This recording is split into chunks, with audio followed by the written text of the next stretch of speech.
Falitavahoana amintsika rehetra izay mpanaraka ny fandarana dia manafatra ny vahoaka malagasy ny amin'ny izao akatoko ny fifidianana izao marina fa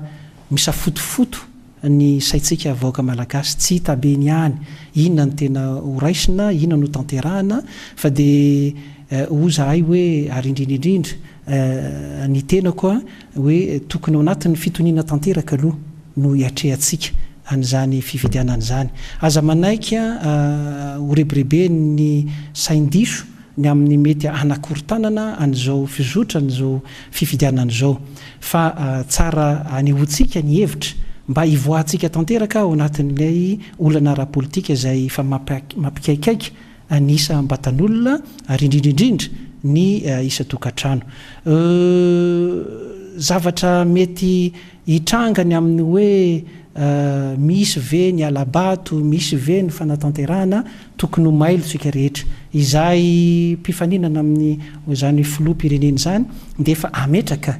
ny solotenanay tsirairay avy ny isan'ny birao-pifidianana moa dia mahatratrany amin'ny 3 sy 4 alina manerana ny Madagasikara dia tsy maintsy mailo isika miaro ny vatontsika tsirairay avy ary azany resaka arabola no jerena raha ohatra misy manome mety anome koa zahay ohatra dia raha iso ampitiavana fa saingy ilay fotokevy-dehibe no tsara jerentsika fa aza mijery tsangan'olona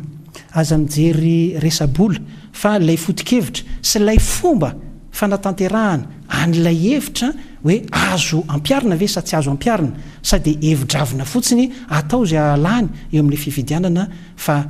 mendrika ho antsika malagasy ny androso rariny ho antsika malagasy ny hiadana eto amin'ity tanintsika ity. Ia.